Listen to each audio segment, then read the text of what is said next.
গল্প আমি পদ্মজা, লেখিকা ইলমা বেহরোজ, পর্ব সংখ্যা ২৮।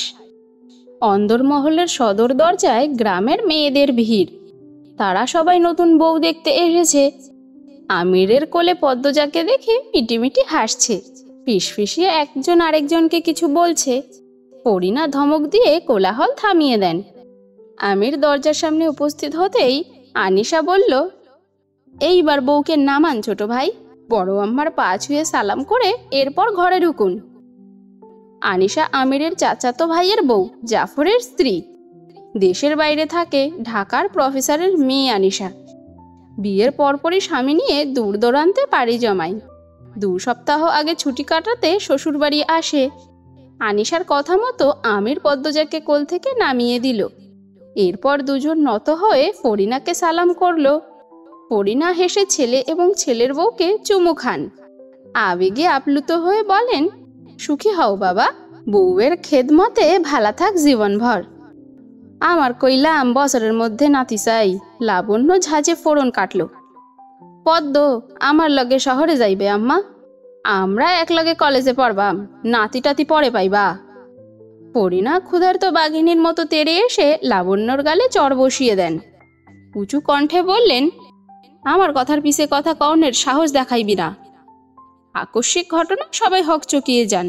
পদ্মজা অবাক চোখে তাকায়। সামান্য কথার জন্য কেন মা এত মানুষের সামনে যুবতী মেয়েকে মারে?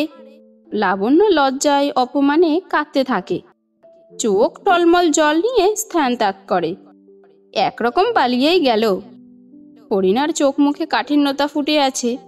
পদ্মজা ভয়ে চোখের দৃষ্টি মাটিতে রাখে। ফরিনা পদ্মজার হাত ধরে ভেতরে নিয়ে যান। যেতে যেতে বলেন, মুখে মুখে কথা কইবা না কোনোদিন, যা কই মাইন্না চলবা। শ্বশুরবাড়ির সব মানুষ হইতেছে গিয়া দেবতার লাহান,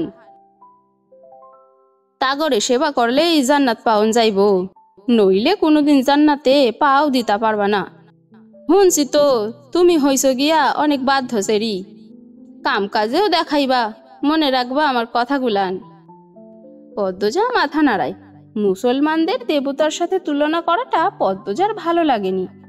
কিছু কথা গলায় এসেও আটকে গেছে, বলার সাহস পাচ্ছে না। ফরিনা আবারও বলেন, হুনো বউ, স্বামীর উপরে কিচ্ছু নাই। স্বামীর এই দুনিয়া ভাববা, মা বাপ ভাই বোন হইসা গিয়ে পর, স্বামী আপন। স্বামীর বাইরে কিছু ভাববা না।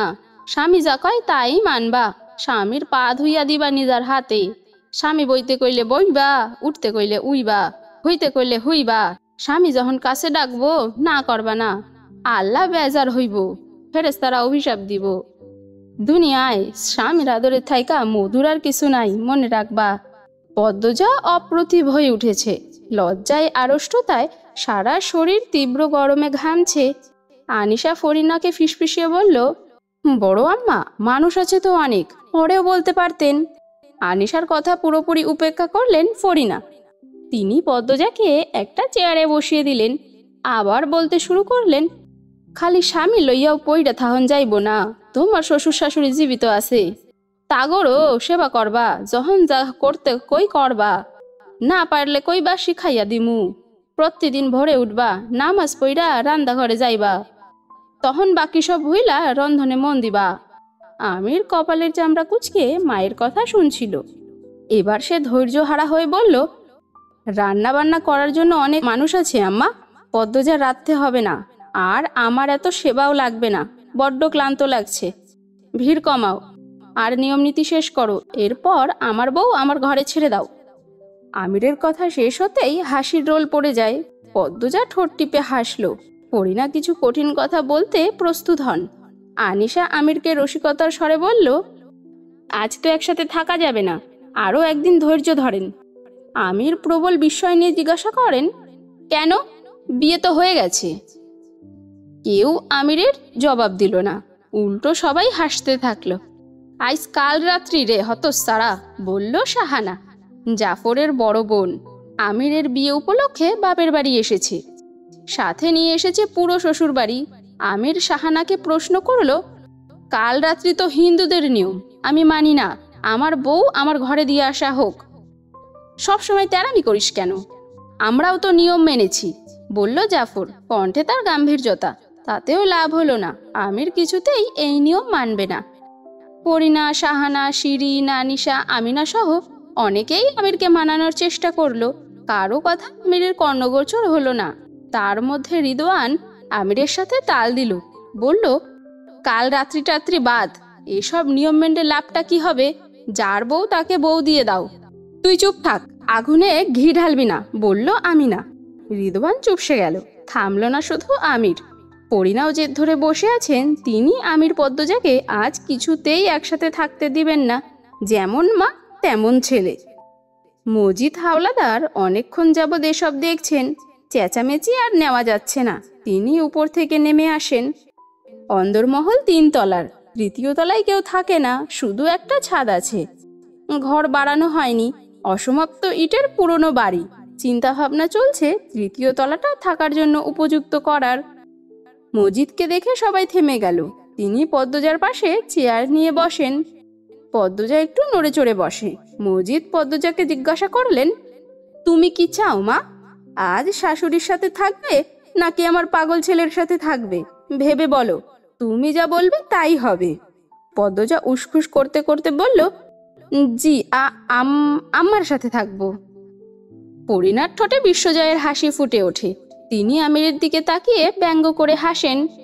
পরপরই পদ্মজার উপরে ঝাঁপিয়ে পড়েন। চুমুতে পদ্মজার গাল ভরিয়ে দেন। একবার আর চোখে আমিরকে দেখল পদ্মজা। আমির তাকিয়েই ছিল। পদ্মজা তাকাতেই আমির চোখ রাঙানি দিল।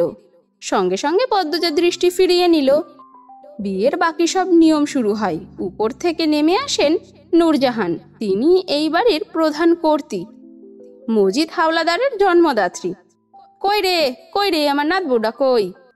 বলতে বলতেই ছুটে আসেন তিনি। উপস্থিত সবাই দৃষ্টি ঘুরিয়ে নূরজাহানের দিকে তাকালো। নূরজাহান পদ্মজার সামনে এসে বসেন। পদ্মজার মুখখানা 2 হাতে ধরে দেখেন। এরপর মুগ্ধ হয়ে বলেন, বাবু দেহি সাদ লইয়া আইছে। এই সেরি, তোর জন্য আমার জামাই তো এখন আর আমার দিকে চাইবই না। নূরজাহান কেন এ কথা বললেন পদ্মজা ঠাহর করতে পারল না। আমির যখন হেসে বলল, আরে বুড়ি, তুমি তো আমার প্রথম বউ, ভুলে কিভাবে?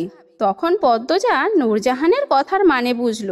বুঝতে পেরে ঠোঁট টেপে হাসলো। নূরজাহান আমিরের থুতনিতে চিমটির মতো ধরে বলেন, আমার চান্দের টুকরা, বউরে আদর কইরো ভাই, বকাঝকা কইরো না। সেইটা জন্মঘর সাইডে আইছে, তুমি এখন সব, তুমি যেমন রাখবা তেমনই থাকবে। স্বামী হাত সাইডা দিলেও শ্বশুরবাড়ির কেউ বউদের আপন না, বুঝছো ভাই? আমির নূরজাহানের পা ছুঁয়ে সালাম করে বলল, বুঝেছি জান। নূরজাহান মন খারাপের নাটক করে বললেন, এইটা ঠিক না ভাই। কোনটা? এখন থাইকা জান ডাকপা বউরে, আমি হইলাম দুধ ভাত। আমির একটু জোরেই হাসলো, সাথে আরো অনেকে হাসলো। পদ্মজা নত হয় নূরজাহানের পাশ ছুঁয়ে সালাম করার জন্য। নূরজাহান দ্রুত আটকালেন পদ্মজাকে। জড়িয়ে ধরে পিঠে হাত বুলিয়ে আদর করে বললেন, রূপে যেমন গুণেও তেমন থাইকো বইন। রাত বাড়তাছে, সব নিয়ম তো শেষ। যাও, যে যার ঘরে যাও। এই, তোরা বাড়িতে যাইতে পারবি? রাইতের বেলা আইসিলি কেন? বউ তো কাইলো দেহন যাইতো। জাফর, সেরিগুলারে দিয়াইতে পারবি? মদন কই, মগা কই? কামের বেলা 2 পাউন যায় না। কথাগুলো এক নাগরে বললেন ফরিনা বেগম। তিনি নূরজাহানের উপস্থিতি যেন উপেক্ষা করতে চাইছেন। মদন ছুটে আসে বাইরে থেকে, মাথা নত করে ফরিনাকে বলল, আইসি খালাম্মা। সাহস কই, যা এগো দিয়াই। আমরার বাড়ির যখন আইসে, এরা এখন আমরার দায়িত্ব। সুন্দর কইরা বাড়ি দিয়ে আইবি। আচ্ছা খালাম্মা, আপনারা চলেন। মেয়েগুলো সারাক্ষণই হাসছিল। যাওয়ার সময় হাসতে হাসতে গেল। মেয়েদের উদ্দেশ্যে রানী ঠোঁট বাঁকায়, তা খেয়াল করলো রিদওয়ান। সে রানীর মাথায় গাঁটটা মেরে বলল, সারাক্ষণ মুখ মুড়াস কেন? একদিন দেখবি আর মুখ সোজা হচ্ছে না, বিয়েও হবে না। না হলে নাই, সেরিগুলারে দেখছো বড় ভাই কেমন হে হে কইরা হাসতাছিল? তাতে তোর কি? নূরজাহান পদ্মজাকে বললেন, হ, মেলা রাইত হইছে, আইও বুনু, আমার ঘরে আইও। আইজ আমার লগে থাকবা। আপনার লগে কেন? পদ্মজাই আমার লগে আমার ঘরে থাকবো। হেইডাই তো কথা হইছে, পদ্মজাও এইডাই চাই। দেখো বউ, তর্ক কইরো না। নাত বউ আমার পছন্দ হইছে, আমি আমার লগে রাখমু। এই পদ্মজা, তুমি কার লগে থাকবা? পরিণা কিঞ্চিত রাগান্বিত স্বরে প্রশ্ন করেন। পদ্মজার অবস্থা দরজায় চাপায় পড়ার মতো। এ কোন জগতে এসে পড়ল সে? পদ্মজা গোপনে ঢোক গিল। নূরজাহান আমিরকে আদেশ করলেন, খাড়ায় রইছস কেন? বউরে কোলে লইয়া আমার ঘরে দিয়া যা। আমির পদ্মজাকে কোলে তুলতে গেলে ফরিনা বললেন, বাবু, আমি তোর মা, তোরে জন্ম দিছি আমি, আমার কথাই শেষ কথা মানবি। আমার স্যারার বউ আমার ঘরে থাকবো, আমার কথা অমান্য করলে জান্নাত পাইবি না। নূরজাহান পদ্মজাকে উদ্দেশ্য করে বললেন, দেখছো নি বনু, এমন কলচা বড় বউ কেউ ঘরে রাহে? আমি ভালো মানুষ বইলা এই বউরে বাইর কইরা দেই নাই, সহ্য কইরা কইরা এখন মরার পথে আইছি। তোমাদের কারোর সাথে থাকতে হবে না, আমার বউ আমার ঘরেই চলুক, বলল আমির। তার কণ্ঠে খুশির মেলা।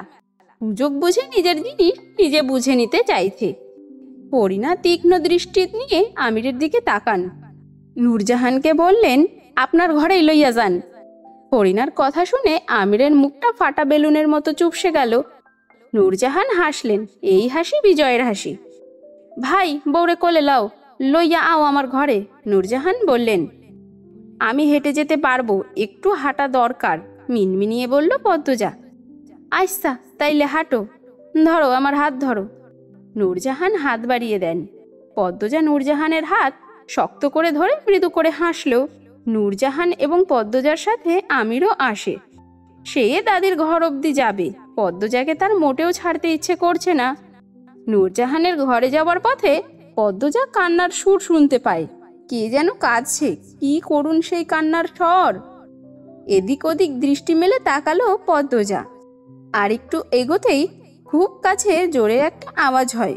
পদ্মজা কেঁপে ওঠে, দ্রুত সেদিকে তাকায়। তার চেয়ে 2 হাত দূরে একটা দরজা। ভেতর থেকে কেউ দরজায় ধাক্কাচ্ছে আর কাঁদছে। পদ্মজাকে ভয় পেতে দেখে আমির বলল, ভয় পাচ্ছ? কে ওখানে? এভাবে কাঁদছে কেন? দরজা খুলে দিন না। পদ্মজা ভয় এবং ব্যথিত কণ্ঠে বলল। তার কথায় আমির বা নূরজাহান কারোর কোনো ভাবান্তর হলো না। পদ্মজাকে নিয়ে পাশ কেটেই চলে গেল।